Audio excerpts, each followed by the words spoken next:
The flickering fluorescent light above pump number 7 hummed like a trapped insect.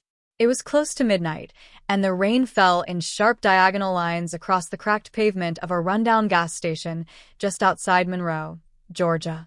Most people wouldn't stop there after dark. It wasn't just the broken lights or the peeling paint that made it feel unsafe. It was the silence. The kind of silence that carries stories no one dares to tell.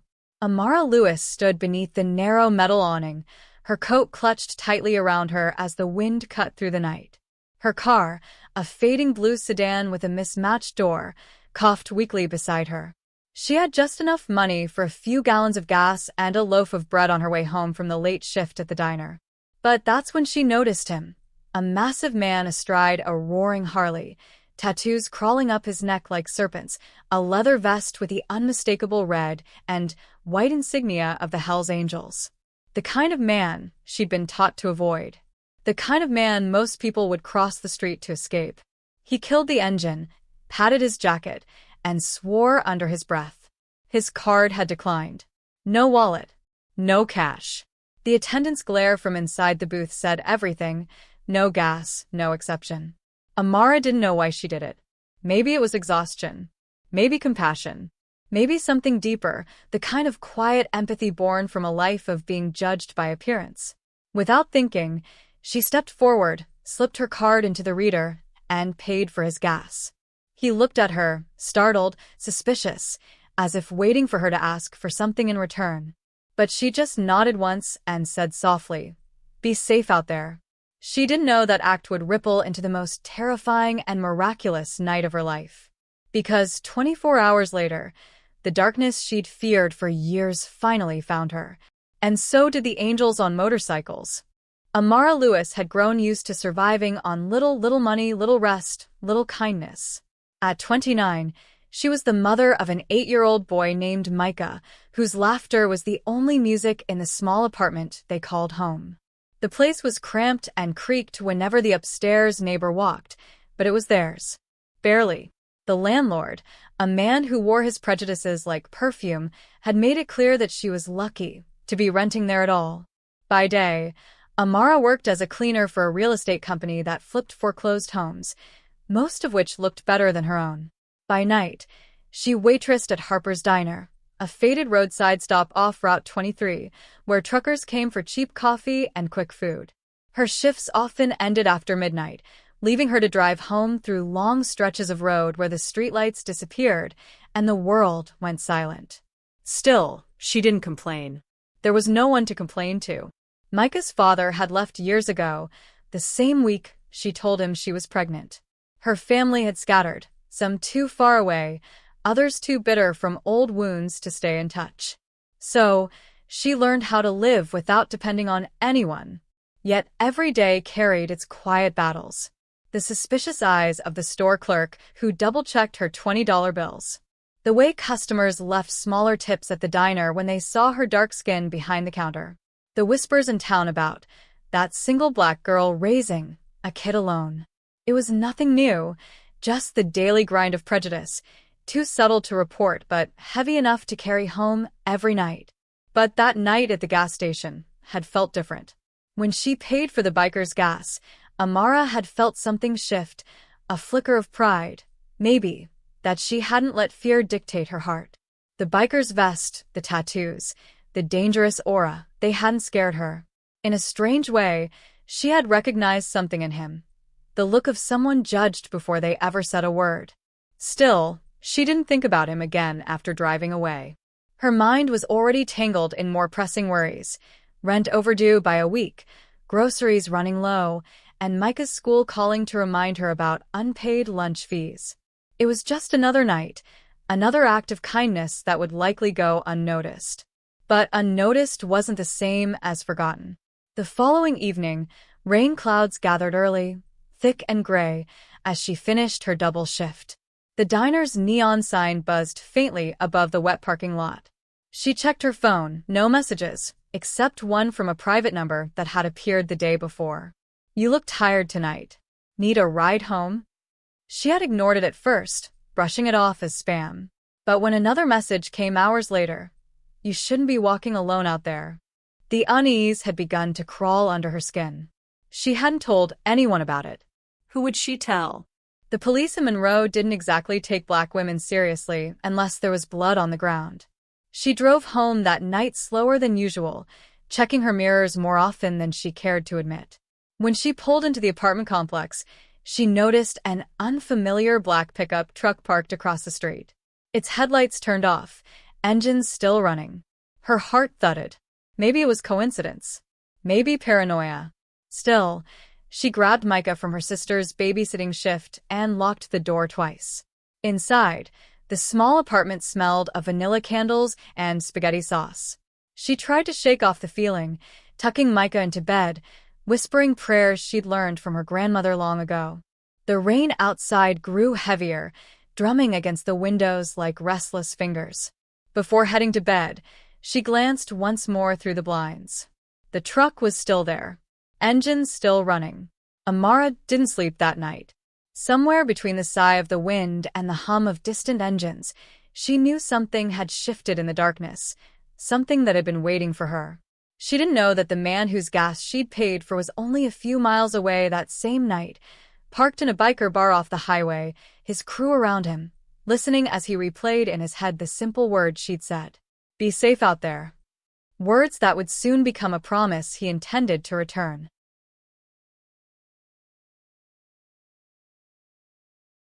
The night air was unnaturally still. The world beyond Amara's window felt frozen, as though holding its breath.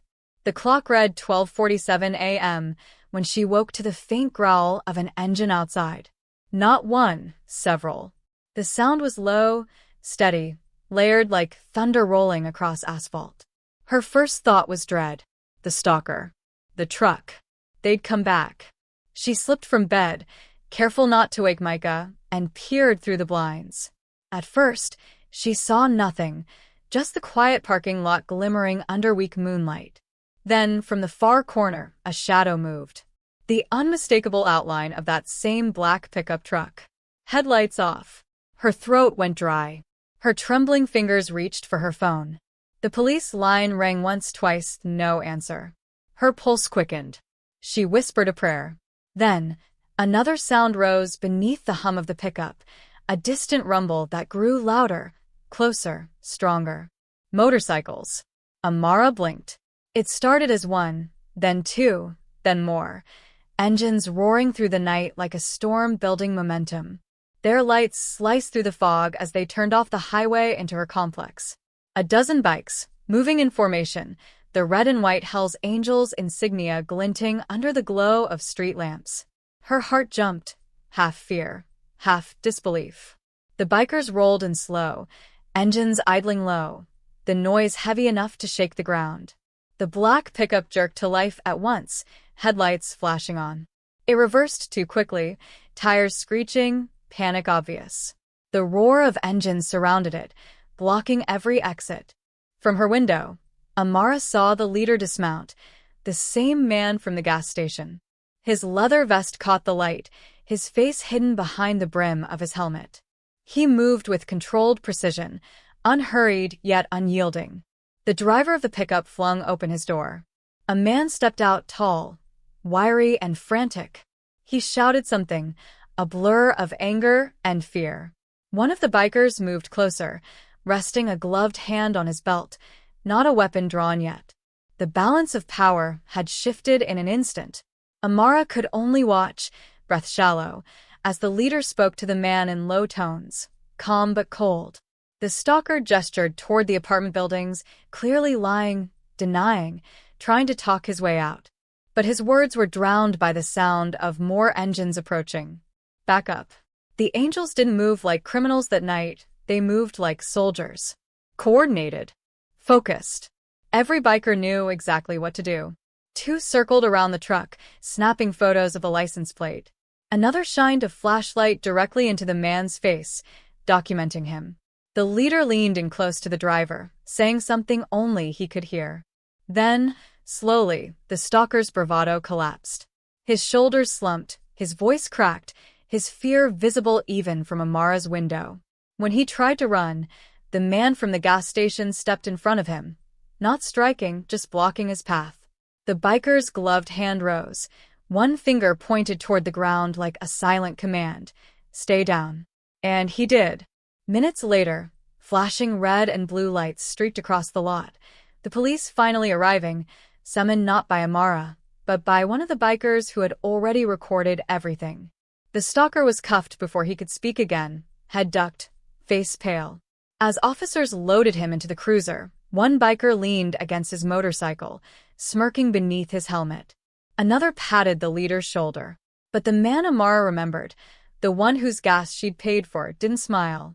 He stood still, watching the police car pull away.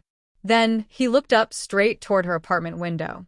For a brief, breathtaking moment, their eyes met. Amara didn't hide this time. She stepped closer to the glass, letting the light touch her face. The man tilted his head once, the same silent nod she'd given him nights ago at the gas station. A gesture of respect returned, full circle. The bikers mounted their bikes again, one by one, the engines flaring alive. The leader was the last to move. Before he put on his helmet, he glanced once more at her window. His lips moved slightly, a whisper she couldn't hear but somehow understood. You're safe now. Then they rode off, a storm dispersing into the night. The sound of their engines faded down the highway until only the crickets and the whispering wind remained. Amara stood there for what felt like hours, heart still racing, tears she didn't remember crying streaking her face. Micah stirred from his bed, rubbing his eyes, asking what the noise had been. She gathered him in her arms and whispered, "Just some angels making sure we're okay." Outside, the wet tire marks on the road glistened beneath the streetlights, proof that kindness had come full circle. And somewhere far down Route 23, in a small bar filled with the rumble of engines and laughter, the man she'd helped quietly refilled his tank, this time in her honor. Morning came softly, the kind of dawn that creeps in quietly after a storm. For the first time in weeks, Amara felt something she hadn't known in a long while: stillness. The world outside her window was bathed in a faint golden light, washing away the memories of the night before. Her hands were still trembling when she poured coffee, but it wasn't fear that made them shake this time. It was the kind of disbelief that follows a miracle, when something too wild, too good, happens to someone who's learned not to expect much from life. Micah ate breakfast at the small kitchen table, his cartoon backpack slung over the chair. He looked up and smiled, his face bright and unburdened. To him, the night's noise had just been some loud bikes. He didn't know what those engines had carried away: fear, vulnerability, and the shadow that had followed their lives for months. By mid-morning, a Monroe police cruiser pulled up outside the apartment. Two officers stepped out, the same ones who had brushed off her calls before. This time, their tone was different. Respectful. Careful. The stalker, they explained, was in custody. His phone was full of photos, pictures of Amara and Micah, snapshots taken from across the street, even one inside the diner.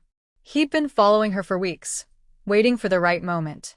It turned out he was a man she'd once served at Harper's, a trucker who'd taken her kindness the wrong way. His background revealed a record of harassment in 2 other states. Without the biker's footage and testimony, they admitted, the arrest might not have stuck. Amara's throat tightened as the reality sank in. She hadn't just been followed, she'd been hunted. And the people who saved her were the same ones society told her to fear. That night, she drove to the Iron Den, the biker bar off Route 23. The place looked intimidating up close: black walls, heavy metal music leaking through the doors, a row of gleaming Harleys lined up like sentinels. For a long moment, she sat in her car, unsure if she belonged there. But something deep inside told her she needed to go in, not out of obligation, but gratitude. When she finally stepped inside, every head turned. The room was dense with smoke, laughter, and the scent of oil and leather. She recognized him immediately, the man from the gas station, sitting at the far end of the bar, back turned, helmet on the stool beside him. He looked up as she approached, surprise flickering across his rugged features. There was a pause, the kind that hums with unspoken understanding. Amara didn't have to say much. She just placed a small paper bag on the bar in front of him. Inside, a homemade sandwich, a thermos of coffee, and a note that read, "For the road. Thank you for everything." He smiled faintly, the kind of smile that belonged to someone who had seen the world's worst and still chose to do good. Then he raised his coffee cup slightly, a wordless salute. She nodded, turned, and walked out into the sunlight, her heart lighter than it had been in years. In the weeks that followed, life slowly returned to normal, though normal meant something different now. The diner became a little safer. Management installed better lighting, and the sheriff's office increased patrols after public pressure grew from the viral story. Because yes, it had gone viral. One of the bikers had posted footage of that night on social media, blurring faces but capturing the sound of engines, the confrontation, and the moment the police arrived. The caption read, "She helped one of us when she didn't have to. We helped her when she needed it most. Respect has no color." The clip spread faster than wildfire. Millions watched. Some called it poetic justice. Others called it divine intervention. But for Amara, it was something simpler. A reminder that in a world built to divide, compassion could still cross the lines. The diner's customers began treating her differently too. The same people who once left coins as tips now left gratitude. Some apologized for judging her. Others quietly slipped extra bills into her hand. But Amara didn't let fame change her. She just smiled, served coffee, and carried herself with quiet pride. She'd survived something meant to break her. And she had learned a truth no fear could erase. Kindness, once given, never really disappears. It circles back, sometimes in leather jackets and roaring engines, sometimes in the peace that follows chaos. One evening, months later, Amara drove out past the diner and down the long stretch of highway toward the gas station where it had all begun. The same pump number 7 stood beneath its flickering light, unchanged. She smiled to herself and pulled in. As she filled her tank, the rumble of engines echoed in the distance. She turned and for a split second saw them. A group of bikers cresting the hill, headlights blazing, moving like a pack of steel guardians through the dusk. At the center, that familiar figure raised a hand in greeting. Amara laughed softly under her breath, the sound carried away by the wind. "Be safe out there," she whispered, the same words she had once said that changed everything. That night, as the world settled into silence again, Amara tucked Micah into bed, turned off the lights, and let herself breathe. She wasn't just a survivor anymore. She was a reminder that sometimes angels don't have wings. Sometimes they ride Harleys.